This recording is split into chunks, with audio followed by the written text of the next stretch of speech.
بسم اللہ الرحمن الرحیم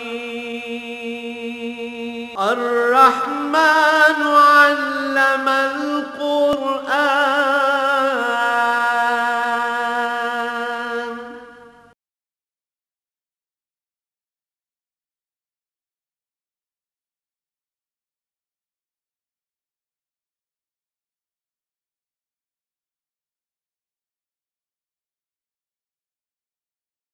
الحمد للہ رب العالمین والصلاة والسلام علی حبیبہ محمد وآلہ وصحبہ اجمعین۔ اعوذ باللہ من الشیطان الرجیم، بسم اللہ الرحمن الرحیم۔ قل تعالوا اتلوا ما حرم ربکم علیکم الا تشرکوا بہ شیئا وبالوالدین احسانا ولا تقتلوا اولادکم من املاق نحن نرزقکم وإیاہم ولا تقربوا الفواحش ما ظہر منها وما بطن ولا تقتلوا النفس التي حرم الله الا بالحق ذلکم وصاکم به لعلکم تعقلون۔ اللہم سبحانک لا علم لنا الا ما علمتنا انک انت العلیم الحکیم۔ مولا یا صلی وسلم دائما ابدا علی حبیبک خیر الخلق کلہم۔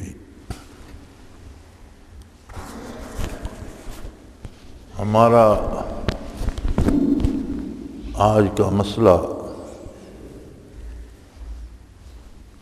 دہشت گردی ہے۔ دہشت گردی کیوں ہے؟ بہت سی وجوہات اس کی زیر بحث لائی جاتی ہیں، لیکن ایک بڑی وجہ انصاف اور عدل کی عدم فراہمی ہے۔ اس کے ساتھ بددیانتی ہے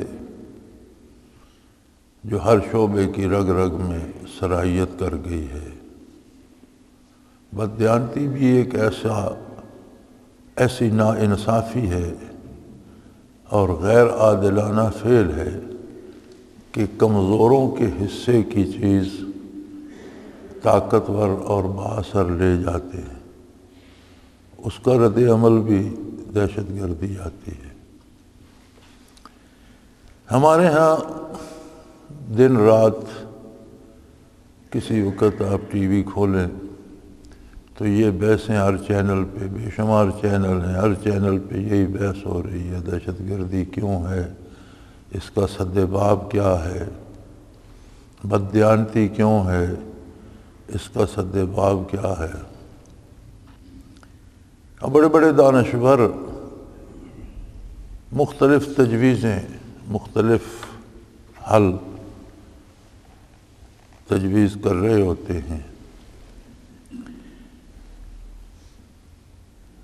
میں نے آج تک کسی سے یہ نہیں سنا کہ اس نے بھول کر بھی کہہ دیا ہو کہ ہمارے پاس اللہ کی کتاب ہے، رسول اللہ صلی اللہ علیہ وسلم کے فرامین و ارشادات ہیں، ہمیں ان کی طرف رجوع کرنا چاہیے، ان کو ماننا چاہیے، ان پر عمل کرنا چاہیے۔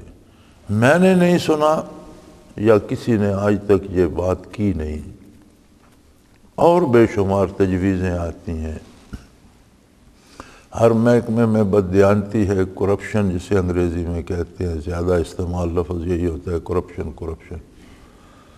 اب آدھی انگریزی انہوں نے اردو کر لی، آدھی سے زیادہ پنجابی بھی کر لی ہے۔ بات پنجابی میں بھی ہو رہی ہو تو اس میں آدھی انگریزی ہوتی ہے۔ اب جی کرپشن کا کیا ہو جی، اس کے لیے کوئی محکمہ بنایا جائے تو پھر کہتے ہیں اگر وہ کرپٹ ہو گیا، وہ بددیانت ہو گیا، پھر کیا ہو؟ ان سارے ہیلوں حوالوں سے بہتر سادہ سی بات ہے، الحمدللہ ہم مسلمان ہیں، مسلمانوں کی اولاد ہیں، اللہ نے ہمیں یہ پاک وطن عطا فرمایا ہے، اور ہم نے اس وعدے پہ لیا ہے۔ پاکستان کا مطلب کیا ہے؟ لا الہ الا اللہ، کیوں نہ ہم اللہ ہی سے اس کا علاج پوچھیں، اللہ کے نبی سے پوچھیں، رسول اللہ صلی اللہ علیہ وسلم سے پوچھیں، خطبہ حجۃ الوداع کو سامنے لائیں جو پوری انسانیت کے لیے بہترین رہنمائی ہے۔ 8ویں پارے کے اس رکوع میں میں نے ایک آیت تلاوت کرنے کا شرف حاصل کیا ہے، 151 نمبر۔ 5 چیزیں اس میں آ گئی ہیں، 5 اس سے آگے ہیں۔ یہ 10 بنیادی اصول اسلام نے اس وقت دیے تھے جب روئے زمین ایک مقتل کا منظر پیش کر رہی تھی۔ ہر ملک میں دہشت گردی تھی، قتل عام تھا، لوٹ مار تھی، بردہ فروشی تھی، بددیانتی تھی، جوا تھا، سود تھا، شراب خوری تھی۔ آپ جتنی انسانی تاریخ کھنگال لیں، جتنا برا حال اس دنیا کا اس وقت تھا جب محمد الرسول اللہ صلی اللہ علیہ وسلم مبعوث ہوئے، جب نزول قرآن ہوا، نہ اس سے پہلے اتنی خرابی نظر آتی ہے اور نہ اس کے بعد۔ یعنی ایک سرے سے دوسرے سرے تک دنیا ظلم سے بھر چکی تھی۔ تو وہ کیا نسخہ تھا جس نے چند سالوں میں روئے زمین کو امن کا گہوارہ بنا دیا؟ گھر گھر انصاف پہنچنے لگا، ہر آدمی خدا رسیدہ ہونے لگا۔ وہ کیا اصول تھے؟ وہی ابدی اصول قرآن کریم نے اس آیہ کریمہ میں بیان فرمائے ہیں جو میں نے تلاوت کرنے کا شرف حاصل کیا ہے۔ فرمایا قل تعالوا اتلو، آؤ میں تمہیں سناؤں، میں تمہیں بتاؤں، ما حرم ربکم، تمہارے پروردگار نے، جس نے تمہیں پیدا کیا ہے، جو خالق ہے تمہارا، جس نے یہ ساری بساط کائنات تمہارے لیے بچھا دی ہے، اور جس نے بے پناہ نعمتیں دی ہیں تمہیں اور تمہیں دے رہا ہے مسلسل، اس نے تمہیں کس کس چیز سے روکا ہے؟ ما حرم ربکم علیکم، تم پر کون کون سی چیز حرام کی ہے؟ حرام کا مطلب ہوتا ہے ممنوع چیزیں، جن چیزوں سے منع کر دیا جائے، روک دیا جائے۔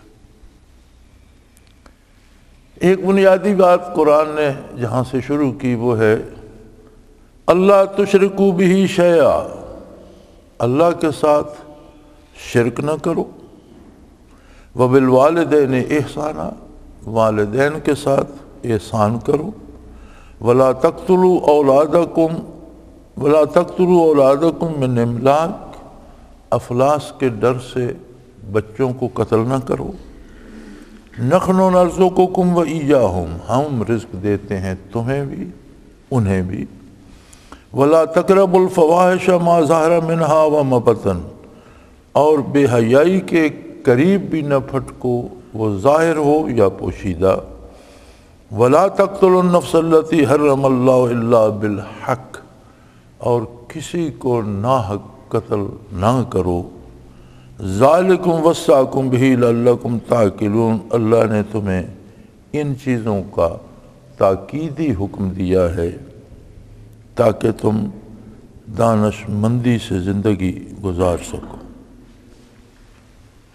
یہ بامحاورہ سادہ سا ترجمہ تھا۔ فرمایا قل تعالوا اتلوا ما حرم ربکم علیکم، میرے حبیب نے دعوت دیجئے، لوگوں سے کہیے آؤ میرا پیغام سنو، میری بات سنو، میں تمہیں بتاتا ہوں کہ تم پر تمہارے مالک نے، تمہارے پروردگار نے کن کن چیزوں پر پابندی لگائی۔ اللہ کریم خالق ہے، تمام اشیاء اس نے پیدا کی ہیں، لیکن ہر چیز کیا کرتی ہے یہ سب کچھ ہم نہیں جانتے۔ کہنے کو تو ہم کہہ سکتے ہیں کہ اگر یہ سانپ نہ ہوتے تو ان کا کیا فائدہ، لوگوں کو ڈستے ہی ہیں۔ لیکن کتنے ایسے کام ہیں اگر سانپ نہ ہوتے تو شاید چوہے کو فصل نہ ہونے دیتے۔ ہم تو سانپ مار دیتے ہیں نا۔ آپ یہ مشرقی پاکستان اور اس کے ملحقہ ہندوستانی علاقوں میں دیکھیں جہاں چاول کی کاشت ہوتی ہے، یا اپنے ہمارے گجرانوالہ سیالکوٹ ان علاقوں میں دیکھیں جہاں چاول کی کاشت ہوتی ہے، تو وہ لوگ سانپ دیکھ کر بھی مارتے نہیں، بلکہ وہ اچھا سمجھتے ہیں کہ میرے کھیت میں سانپ ہیں 2-3، اس لیے کہ چوہے سوراخ کر کے نہ صرف اس کا فصل کا نقصان کرتے ہیں بلکہ اس کے بنیروں میں سوراخ کر کے پانی بھی نکال دیتے ہیں اور فصلیں تباہ ہو جاتی ہیں۔ سانپ چوہوں کو کھاتے رہتے ہیں، وہ لوگ شکر کرتے ہیں۔ اللہ نے جتنا نظام بنایا ہے ساری چیزیں کسی نہ کسی کام پہ لگی ہوئی ہیں، لیکن یہ جائز نہیں ہے کہ ہم ہر چیز کو کھانا ہی شروع کر دیں۔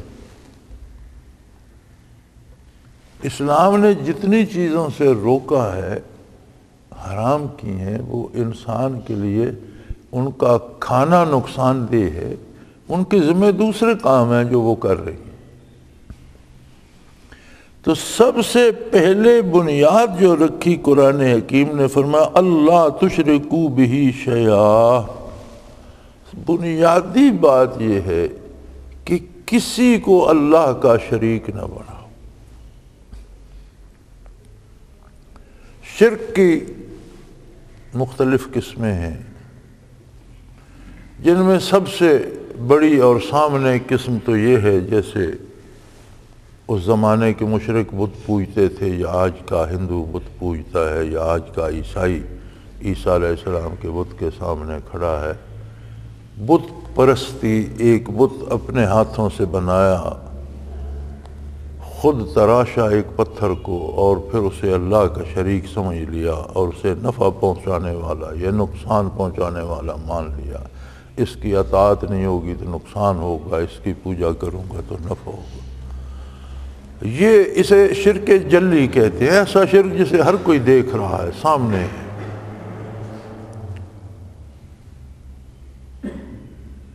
اور یہ عام تھا بعثت نبی علیہ صاحب الصلاۃ والسلام کے وقت۔ نہ صرف بت پوجے جاتے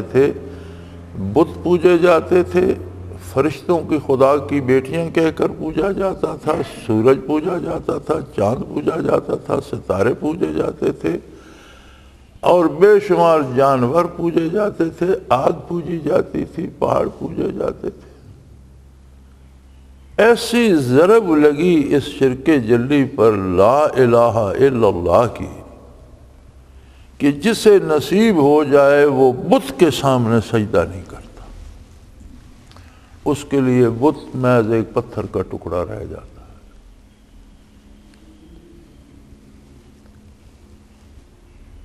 لیکن اس کے ساتھ شرک کی دوسری قسم ہے جسے شرک خفی کہتے ہیں، وہ ذرا زیادہ نازک ہے۔ وہ پوشیدہ شرک ہے کہ کوئی بظاہر تو بت کو سجدہ نہیں کرتا، لیکن اللہ کے علاوہ کسی دوسری ہستی کو نفع پہنچانے والا یا بالذات نفع پہنچانے والا یا نقصان پہنچانے والا سمجھ لیتا ہے۔ اور جو عام ہے، کلمہ پڑھنے کے باوجود عام ہے۔ ہندو اگر دیوی دیوتاؤں کی پوجا کرتے ہیں تو ہم بزرگان دین کی پوجا شروع کر دیتے ہیں۔ وہ اگر بتوں کی پوجا کرتے ہیں تو ہم بزرگوں کے مزارات پہ سجدے دینا شروع کر دیتے ہیں۔ خیال یہی ہوتا ہے کہ یہاں سے مجھے اولاد مل جائے گی، روزگار مل جائے گا، بیماری ٹھیک ہو جائے گی۔ تو بتائیے فرق کیا ہے؟ بلکہ میں یہ سمجھتا ہوں کہ جو شخص کلمہ پڑھنے کے بعد یہ حرکتیں کرتا ہے وہ زیادہ ظالم ہے۔ کافر تو پہلے ہی رد ہو چکا تھا، مردود تھا، کفر میں مبتلا تھا، اگر اس نے کسی بت کو بھی سجدہ کر لیا تو اس کے مزید کفر ہی میں اضافہ ہوا، کافر وہ پہلے بھی تھا۔ کلمہ گو کو کیسے زیب دیتا ہے کہ اللہ کے علاوہ کسی دوسرے دروازے پہ سر رکھے، اور یہ وبا اتنی عام ہے۔ اور پھر بڑے مزے کی بات یہ ہے کہ یہ سب اوہام عوام میں ہیں، خود جو لوگ ان درگاہوں کے متولی بن جاتے ہیں وہ عیاش قسم کے لوگ ہیں، اور قبروں پر کروڑوں کی آمدن ہوتی ہے، موج میں لگ، وہ سمجھتے ہیں کہ صاحب قبر دنیا سے گزر چکا، برزخ میں اس کا معاملہ اللہ کے ساتھ ہے، وہ جانے رب جانے۔ وہ کوئی نہیں، وہ ہمارے لیے دکھاوے کے لیے ادب کرتے ہیں، دل سے وہ جانتے ہیں کہ کچھ نہیں، پیسے لوٹو اور کھاؤ پیو۔ اس میں عام سادہ لو لوگ، بلکہ بعض اوقات بڑے اچھے پڑھے لکھے، یہ پڑھے لکھے کا بھی بڑا عجب تماشا ہے۔ ایک بندہ 5 ایم.اے کر لیتا ہے لیکن وہ دین کی الف بے بھی نہیں سمجھتا، پڑھتا سیکھتا، تو اسے ہم پڑھا لکھا کہتے رہتے ہیں۔ بھئی پڑھا لکھا جس شعبے میں ہے اس میں ہے، دین تو اس نے پڑھا نہیں، دین کی اس کو کیا خبر۔ اور یہی اکثریت ہماری پڑھی لکھی اور دانشور اسی قبیل سے، اکثریت۔ اللہ کے بندے ایسے بھی ہیں جنہوں نے دنیا بھی سیکھی، دین بھی سیکھا، لیکن بہت کم۔ اکثریت انہی لوگوں کی ہے جو یک طرفہ علم رکھتے ہیں۔ تیسری قسم شرک کی ایک اور بھی ہے، اس میں بہت سی چیزیں آ جاتی ہیں۔ مثلا آپ اپنے الیکشنوں کو دیکھ لیجئے، ہم ووٹ اس لیے نہیں دیتے کہ یہ بندہ اہل ہے، قابل ہے، دیانتدار ہے، جس منصب کے لیے ووٹ دے رہے ہیں اس کا اہل ہے، نہیں۔ ہم سمجھتے ہیں میں اس کو ووٹ دوں گا تو مجھے یہ مل جائے گا، یہ میرا فائدہ کر دے گا، وہ کرے یا نہ کرے۔ جب ہم اس سے نفع کی امید رکھتے ہیں تو یہ بھی شرک ہے، ہم نے اسی کو نفع رساں یا ضرر رساں سمجھ لیا، نفع و نقصان اللہ کے دست قدرت۔ اگر یہ ایک بات بھی ہم سمجھ جائیں تو اس ملک کی تقدیر بدل سکتی ہے، اگر میں اور آپ اس بات پہ اڑ جائیں کہ ووٹ اس کو دیں گے جو اس منصب کا اہل ہے۔ ہم امید رکھتے ہیں سیاستدانوں سے، امراء سے، دوسرے لوگوں سے کہ یہ نفع پہنچائیں گے، ان کی غلامی میں اللہ کی نافرمانی کر لیتے ہیں، اللہ کے رسول کا حکم چھوڑ دیتے ہیں صلی اللہ علیہ وسلم، اور ان کی بات مانتے ہیں۔ اللہ اور اللہ کے رسول کے مقابلے میں کسی کی بات ماننا بھی شرک خفی کی ایک قسم ہے، اس لیے اس کی مانتے ہیں کہ ادھر سے کسی نفع کی امید نہیں، ادھر سے امید ہے۔ تو یہ بہت سے نازک معاملات ہیں جو انسان کی سوچ، فکر اور اس کے دل سے تعلق رکھتے ہیں، اور مومن وہ ہے جو شرک جلی سے بھی بچے، شرک خفی سے بھی بچے۔ اصلاح کا اگلا کام تب شروع ہوتا ہے، کوئی بھی عمارت تب بنتی ہے جب اس کی بنیاد آپ خوبصورت، مضبوط اور اچھی سیدھی درست رکھتے ہیں۔ اللہ رب العزت نے اصلاح احوال کی بنیاد رکھی ہے کہ اللہ کے ساتھ اس کی ذات، اس کی صفات میں کسی کو شریک نہ کیا جائے، ظاہراً بھی خفیہ طریقے سے بھی۔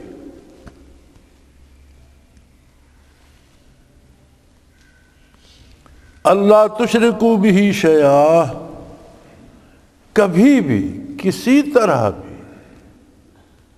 اللہ کی ذات اور اس کی صفات میں کسی دوسرے کو شریک مت کیجیے۔ یہ تھوڑا تھوڑا فرق ہوتا ہے، بعض لوگ چلے جاتے ہیں مزاروں درگاہوں پر، وہاں بیٹھ کر اللہ سے دعا کرتے ہیں، تو ایک فرق ہوتا ہے۔ جیسے اب ہم سڑک پر دعا کرتے ہیں، اللہ کریم موجود ہے، سن رہا ہے، ہم مسجد میں آ جاتے ہیں، دعا کرتے ہیں، تو اس جگہ سے فرق پڑ جاتا ہے۔ یہ جگہ ہر وقت اللہ کے سر بسجود ہونے کی ہے، اس کی برکت بھی شامل ہو جاتی ہے۔ ہم وضو کر لیتے ہیں، باوضو ہو کر 2 رکعت نفل پڑھ کے دعا کرتے ہیں، تو اس میں اس باوضو ہونے کی طہارت کی برکت بھی آ جاتی ہے، ان 2 رکعت کی برکت بھی آ جاتی ہے۔ اس طرح تو بزرگان دین کے مزار پر جانا یا والدین کی قبر پر جانا یا مسلمانوں کی قبروں پہ سلام دعا کرنا یہ غلط نہیں ہے۔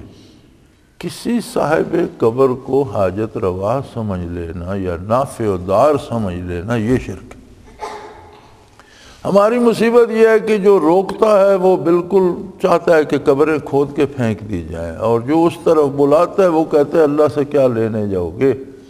انہوں نے عجیب عجیب حکایتیں بنا رکھی ہیں۔ ایک دن میں کوئی مجھے سنا رہا تھا کہ حضرت شیخ فرید الدین رحمۃ اللہ تعالیٰ علیہ کہیں فرید گنج شکر کہیں جا رہے تھے، تو ساتھ کوئی بندہ تھا، تو دریا آ گیا یا پانی آ گیا، گہرا پانی بہہ رہا تھا، اس میں سے گزرنا تھا، کوئی نہر تھی، دریا تھا، مجھے سارا صحیح یاد نہیں کیونکہ زبانی روایتیں ہیں، حکایتیں ہیں۔ تو وہ اس میں داخل ہوئے تو وہ اللہ اللہ کر کے چلنے لگ پڑے، تو پیچھے جو ساتھ تھا خادم ہوگا یا ساتھی کوئی، تو وہ بھی اللہ اللہ کر کے، تو اسے پانی نے دھکیلنا شروع کر دیا۔ تو اس نے انہیں پکارا کہ مجھے تو پانی لے گیا۔ تو انہوں نے کہا تم اللہ اللہ کدھر کر رہے ہو، تم فرید فرید کرو تو بچ جاؤ گے۔ اللہ تک تمہارا پہنچنا تو آسان نہیں ہے، میں تو اللہ اللہ اس لیے کر رہا ہوں، میں اللہ اللہ تک پہنچا ہوں، تم فرید فرید کرو۔ اس طرح کی حکایتیں بے سند اور گھڑ کے لوگوں کو اس شرک میں مبتلا کرتے ہیں کہ تم اللہ سے کیا مانگو گے، تم قبر سے مانگو یار، اللہ سے تو یہ صاحب قبر مانگے گا۔ ساری کائنات کو کسی قبر والے نے پیدا ایک ذرہ بھی نہیں کیا، اللہ نے پیدا کیا ہے۔ ساری کائنات کا پالنا اس کے اپنے ذمے ہے، اور وہ پال رہا ہے، اور سب کا حساب بھی وہی لے گا۔ سو فرمایا اللہ تشرکو بہی شیئا، سب سے پہلی بات یہ ہے کہ شرک سے توبہ کر، وہ ظاہری ہو یا پوشیدہ ہو۔ اب اگر اس پوشیدہ شرک سے توبہ کر لی جائے اور ہمارے بااثر افراد یا حکومتی ادارے اس بات پہ آ جائیں کہ ہمارا نفع نقصان اللہ کے ہاتھ میں، ہم کسی کی سفارش پر یا رشوت پر کام نہیں کریں گے، دیانتداری سے کریں گے، تو صرف شرک سے توبہ کرنے سے اصلاح ہوتی ہے کہ نہیں اصلاح ہو رہی کہ ہم شرک خفی میں مبتلا ہیں۔ ہم سمجھتے ہیں کہ حکومت ناراض ہو جائے گی، فلاں وزیر ناراض ہو جائے گا، وزیر اعظم روٹھ جائے گا، صدر روٹھ جائے گا۔ بھئی حق ہے، جو روٹھتا ہے روٹھے، جس کی خاطر حق پہ عمل کر رہے ہیں وہ نہ روٹھے۔ دوسری بات جو شرک کے بعد ارشاد فرمائی، یہ انتہائی یعنی بنیاد رکھی جا رہی ہے کہ اللہ سے شرک کرنا چھوڑ دو، معاملات درست ہونا لگ جائے، صرف ایک بات۔ دوسری فرمائی وَبِالْوَالِدَيْنِ إِحْسَانًا، والدین کے ساتھ حسن سلوک کرو۔ بڑی خوبصورت بات ہے۔ اگلے دن باتوں میں ایک دوست نے شکایت کی، میں نے ویسے عید مبارک کے لیے فون کیا تو ان سے کسی دوسرے کا پوچھا کہ جی وہ پریشان ہے بڑا، اس کے والد بیمار ہیں، ضعیف ہیں، اور بیماری ایسی ہے کہ حواس بھی ان کے درست نہیں، اور وہ پیشاب کر دیتے ہیں بستر پر ہی اور انہیں پتہ نہیں چلتا، تو وہ بڑا پریشان ہے۔ میں نے کہا اس میں تو کوئی پریشانی کی بات نہیں، بچہ بھی تو 2-3 برس تک بستر پر پیشاب کرتا رہتا ہے اور والدین اسے دھوتے اور سنبھالتے رہتے۔ اب اگر والدین پہ ایسا وقت آ گیا ہے تو بچے کو پریشانی کی تو کوئی بات نہیں ہے، تو اس کی سعادت ہے، ان کی خدمت کرے اور اللہ کی رضا حاصل کرے، اور وہ تو بدلے ہی اتارنا ہے اس نے، کوئی اپنی طرف سے زیادتی۔ تو کیا بچہ پیشاب نہیں کرتا بستر پر؟ یہ جو بندہ آج کہہ رہے وہ گھبرا جاتا ہے، تو کیا اس نے بستر پر 2-3 برس پیشاب نہیں کیا؟ اس کی والدہ، اس کے والد نے اسے نہیں سنبھالا؟ آج اگر بزرگوں پہ یہ وقت آ گیا ہے تو اسے خوشی سے سنبھالے میرے بھائی، اس میں پریشانی کی کیا بات ہے؟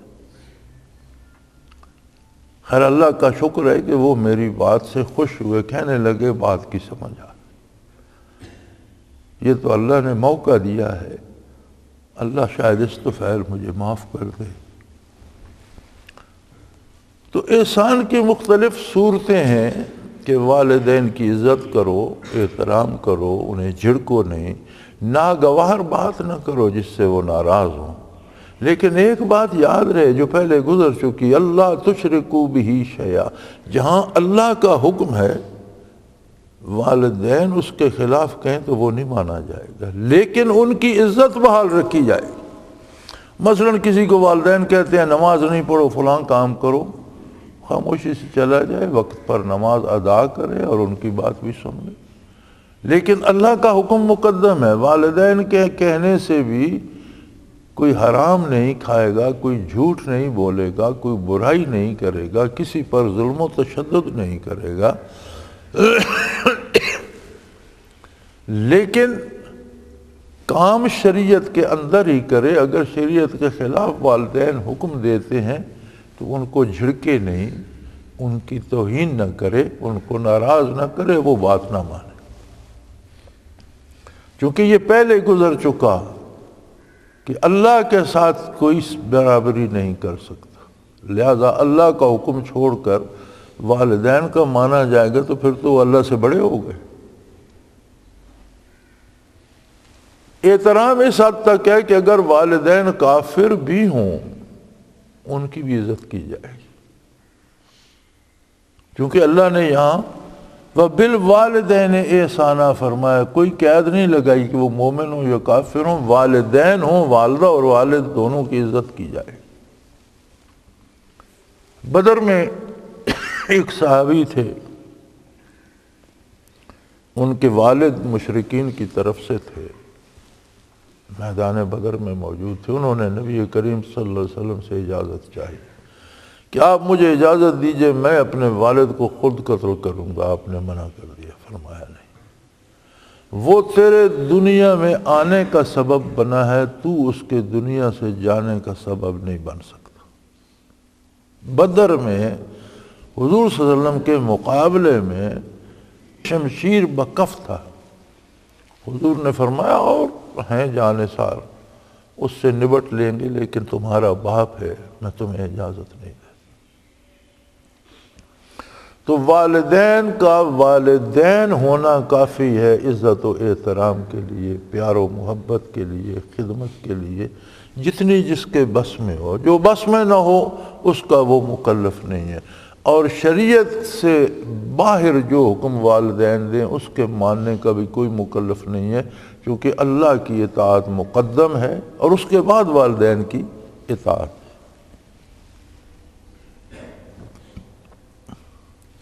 جہاں والدین کے حقوق ہیں بنیادی طور پر، وہاں اولاد کے بھی حقوق ہیں۔ والدین کو بھی حکم دے دیا وَلَا تَقْتُلُوا أَوْلَادَكُم مِّنْ إِمْلَاقٍ، رزق کی تنگی سے ڈر کے بچوں کا قتل نہ کرو۔ یہ بچوں کے قتل کی مختلف صورتیں تھیں کہ عرب کے لوگ بیٹیاں زندہ گاڑ دیتے تھے، اس کی دو وجوہات ہوتی ہیں۔ ایک تو وہ کسی کو داماد بنانا عار سمجھتے تھے، اپنی شان کے خلاف سمجھتے تھے، دوسرے معاشرے میں بے حیائی بہت تھی اور وہ چاہتے تھے کہ بیٹی نہ ہو، تیسرے رزق کی تنگی کی وجہ سے بھی بچوں کو قتل کر دیتے، بیٹیاں گاڑ دیتے تھے، بیٹوں کو بیچ دیتے تھے، وہ غلام بن جاتے تھے، کوئی خرید کے لے جاتا تھا۔ تو جہاں والدین کے عزت و احترام کا حکم دیا، اگلا حکم دیا کہ اپنی اولادوں کو رزق کی تنگی کی وجہ سے قتل نہ کرو، اس لیے کہ نحن نرزقکم، تمہیں بھی ہم رزق دے رہے ہیں، وَإِيَّاهُمْ، ان کو بھی ہم رزق دیں گے، تم رازق نہیں ہو۔ اللہ نے زمین کا سینہ پٹ دیا ہے مختلف قسم کے رزق۔ ہماری کتنی نسلیں یہاں گزر گئیں ہم چھوٹے چھوٹے کھیتوں میں کھیتی باڑی کر کے ہمارے باپ دادا بسر کر گئے، ہماری باری آئی تو کوئلے کی کانیں آ گئیں، نمک کی کانیں آ گئیں، اور وہی غریب لوگ کروڑ پتی ہو گئے دیکھتے ہی دیکھتے۔ اچھا، ایک زمانے تک ہم کوئلے کے باہر جو آؤٹ کراب ہوتا تھا اسے نکال کر باہر پھینکتے رہے اور کوئلہ بیچتے رہے، آج وہ آؤٹ کراب کولے سے مہنگا بک رہا ہے، کل پتہ نہیں کون سی اور نئی چیز آ جائے گی۔ تو رزق کے وسائل تلاش کرو، رزق کے ڈر سے بچوں کو قتل نہ کرو۔ اگرچہ ہماری حکومت نے تو ایک شعبہ ہی بنا دیا ہے نا، نام اس کا بہبود آبادی ہے اور کام اس کا ہے کہ آبادی کو کم کیا جائے۔ یہ بہبود ہے آبادی کی کہ بچوں کو قتل کیا جائے۔ اب قتل کے مختلف طریقے ہیں، ظاہراً بچہ پیدا ہوا قتل کر دیا گیا۔ بچے میں جب جان پیدا ہو جائے 120 دن کے بعد بچے میں روح پیدا ہو جاتی ہے، اس کا اسقاط کرنا بھی قتل ہے۔ ایک قتل اور ہے کہ بچوں کو نہ دین سکھایا جائے نہ دنیا، پرواہ نہ کی جائے، ان کی تربیت نہ کی جائے، زندگی میں وہ چور اور ڈاکو اور اچکے بنے، یہ بھی قتل اولاد۔ اسی طرح سے کسی بیماری یا کسی ضرورت کے تحت عارضی علاج کرانا کہ وقتی طور پر خاتون کو حمل نہ ہو، وہ کسی مرض یا کسی بیماری یا اس کی صحت کی وجہ سے اس کی اجازت ہے، لیکن کلی طور پر ایک خاتون کو بانجھ کر دینا یہ بھی قتل اولاد میں ہے، کیونکہ ایسا آپریشن کرا دینا کہ کبھی وہ آئندہ اسے بچہ ہو ہی نہ سکے، یا مرد بھی ایک آپریشن کراتے ہیں، وہ نس بندی سی کر دیتے ہیں، آئندہ اولاد نہیں، یہ دونوں قطعاً حرام ہے، ان کا کوئی ہیلہ کوئی شرعی جواز موجود نہیں ہے، اور یہ قتل اولاد کے زمرے میں آتا۔ اب کتنی خوبصورت ترتیب آ گئی کہ ایک بندہ اپنے اللہ کا شکر ادا نہیں کرتا، اس کا حکم نہیں مانتا، اللہ کے بعد دنیا میں اسے پیدا کرنے سے پالنے تک جن لوگوں نے ذمہ داری ادا کی وہ والدین ہیں، ان کی بات نہیں سنتا۔ پھر اس کے بعد اس کی اولاد آ جاتی ہے، دنیا کی محبوب ترین چیز اولاد ہے، اس کی پرواہ نہیں کرتا، اسے قتل کر دیتا ہے۔ وہ معاشرے کو کیا خیر دے گا، دوسرے اس سے کس بھلائی کی امید رکھیں؟ ایک سوچنے کی بات ہے، قرآن کریم جس طرف ہمیں متوجہ کر رہا ہے کہ ایک بندہ اپنے خالق کی پرواہ نہیں کرتا، مالک کی، پروردگار کی، جو اسے پال رہا ہے، جس نے بے پناہ نعمتیں دے رکھی ہیں، اس کی پرواہ نہیں کرتا۔ ہو سکتا ہے وہ کافر و اللہ کو مانتا ہی نہ ہو، لیکن والدین کو تو جانتا ہے، کتنی مشکلوں سے انہوں نے اسے پالا پوسا جوان کیا، ان کی بھی پرواہ نہیں کرتا۔ پھر جوان ہوا تو اولاد ہو گئی، دنیا میں عزیز ترین اولاد ہے، اس کی بھی پرواہ نہیں کرتا۔ اس سے آپ کس بھلائی کی توقع رکھتے ہیں کہ کسی دوسرے کے ساتھ وہ نیکی کرے گا؟ بزرگوں کا ایک مقولہ ہے کہ کسی سے دوستی کرنے سے پہلے یہ دیکھو کہ وہ اللہ و اللہ کے رسول کا فرما بردار ہے۔ اگر وہ مسلمان ہے اور اللہ و اللہ کے رسول کا نافرمان ہے تو دوستی کے قابل نہیں۔ کافر بھی ہے تو پھر بھی یہ دیکھو کہ اللہ رسول کو تو نہیں مانتا، کیا والدین کے ساتھ حسن سلوک ہے؟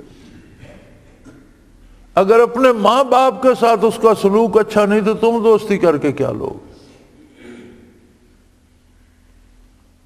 تو قرآن حکیم نے نہایت ابتدا سے اس مرض کو پکڑا ہے کہ پہلی بات تو یہ ہے کہ اللہ کو مانو اور اس کے ساتھ شرک نہ۔ اب شرک نہ کرنے سے مراد یہ ہے کہ کسی دوسرے کی بات اللہ کے مقابلے میں نہ مانو، جو چیزیں اس نے جن سے روک دیا ہے ان سے رک جاؤ۔ تو صرف یہ ایک بات کافی ہے پورے معاشرے کی اصلاح کے لیے۔ پھر اس کے بعد فرمایا والدین سے اس نے سلوک کرو۔ اس میں یہ بھی آ جاتا ہے کہ والدین سے اس نے سلوک کا حکم اس لیے ہے کہ انہوں نے ہمیں پالا پوسا، پیار دیا، محبت دی، جوان کیا۔ تو زندگی میں دوسرے لوگ جو ہم پہ احسان کرتے ہیں، اساتذہ پڑھاتے ہیں، ہماری تربیت کرتے ہیں، دوست احباب ہماری کئی دفعہ بڑی مدد کرتے ہیں، تو جو ہم پر احسان کرتے ہیں اس کا مطلب ہے ان کے احسان کے بدلے میں ان کا شکر گزار ہونا چاہیے، ممنون ہونا چاہیے، اور ان کے ساتھ بد اعتمادی نہیں کرنی چاہیے، زیادتی نہیں کرنی چاہیے۔ تو کتنی اصلاح معاشرے میں ہو جائے۔ پھر تیسرے درجے میں فرمایا کہ صرف والدین کی نہیں، اولاد کے بھی حقوق ہیں۔ کافر ایک اولاد کو زندہ گاڑ دیتا ہے، وہ مر گئی، لیکن اس کی آخرت تو بن گئی، نجات کا سبب تو ہو گیا۔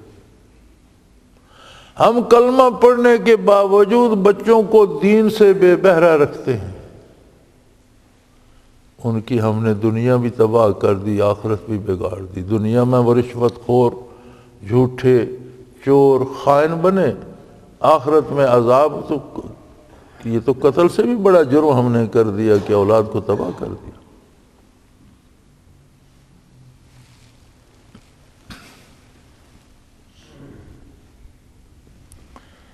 اور فرمایا رزق کی تنگی کے باعث، اس ڈر سے کہ روزی کم ہو جائے گی۔ اور آج ہمارا جو سرکاری وزارت ہے، پوری وزارت ہے اس بات کی، اس وزارت کا جو ہے مشن ہی یہ ہے کہ بھئی بچے زیادہ ہو جائیں گے تو کھائیں گے کہاں سے؟ وہ فرماتا ہے تم کہاں سے کھا رہے ہو؟ جو تمہیں پال رہا ہے وہ تمہارے بچوں کو بھی پالے۔ جتنی افرادی قوت ہوگی اتنے وسائل رزق کے بھی ہوں گے، اور جتنے رزق کے وسائل ہوں گے اتنے بندے آسودہ حال بھی ہوں گے۔ جو آتا ہے وہ ایک منہ لے کے آتا ہے، اس کے ساتھ دو ہاتھ ہوتے ہیں۔ اللہ کریم اتنے وسائل عطا فرما دیتے ہیں۔ لہذا یہ مغرب کی اور کفر کی، یہودیوں اور عیسائیوں کی لگائی ہوئی آگ ہے، جو انہوں نے بے حیائی کو عام کرنے کے لیے لگائی۔ اور مزے کی بات یہ کہ اس میں جب انہوں نے ترقی کی تو ان کی عورتیں بچے جننے سے بھاگ گئیں، عورتیں شادی کرنے سے بھاگ گئیں، بے حیائی عام ہو گئی۔ نتیجتاً اب امریکہ میں بھی کسی کے زیادہ بچوں سے انعام دیا جاتا ہے، فرانس میں بھی کسی کے زیادہ بچوں سے انعام دیا۔ اب ترغیب دے رہے ہیں اپنی عورتوں کو کہ بچے پیدا کرو، کہاں سے لائیں گے قوم؟ لوگ کہاں سے آئیں گے؟ ہر قوم کی ایک تعداد چاہیے جو کم از کم ملک کی دفاع تو کر سکے، اپنی آبرو کا تحفظ تو کر سکے، ملک کو قائم تو رکھ سکے۔ تو ہماری تعداد تو اس سے بھی کم ہوتی جا رہی۔ لیکن یہاں وہ جنون چھایا ہوا ہے کہ جی بچے نہیں ہونے چاہیے۔ اور مجھے یہ سمجھ نہیں آتی کہ جو وزیر اس کا پرچار کرتے ہیں ان کے اپنے پتہ نہیں کتنے ہیں، اپنوں پر پابندی نہیں ہے، دوسروں کے نہیں ہونے چاہیے۔ تو یہ بھی قتل اولاد کی ایک صورت ہے، اور اللہ کریم پر عدم اعتماد کی ایک صورت ہے، ایمان کے نہ ہونے کی دلیل ہے۔ فرمایا تم اس بات سے بچوں کو پیدا نہیں ہونے دینا چاہتے، روکنا چاہتے ہو، یہ پیدا ہو جائیں تو مار دینا چاہتے ہو کہ یہ کھائیں گے کہاں سے؟ تو تم کہاں سے کھا رہے ہو؟ نحن نرزقکم، تمہیں ہم روزی، اللہ تمہیں روزی دے رہا ہے، وَإِيَّاكُمْ، جو تمہیں دے رہا ہے وہ ان کو بھی دے گا۔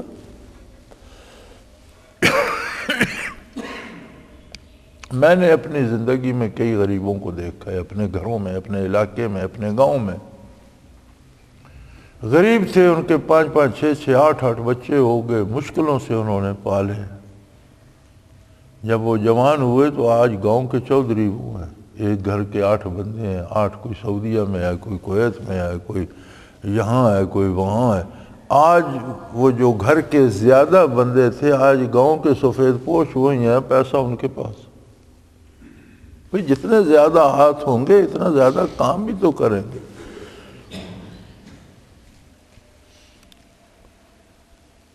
چوتھی بات فرمائی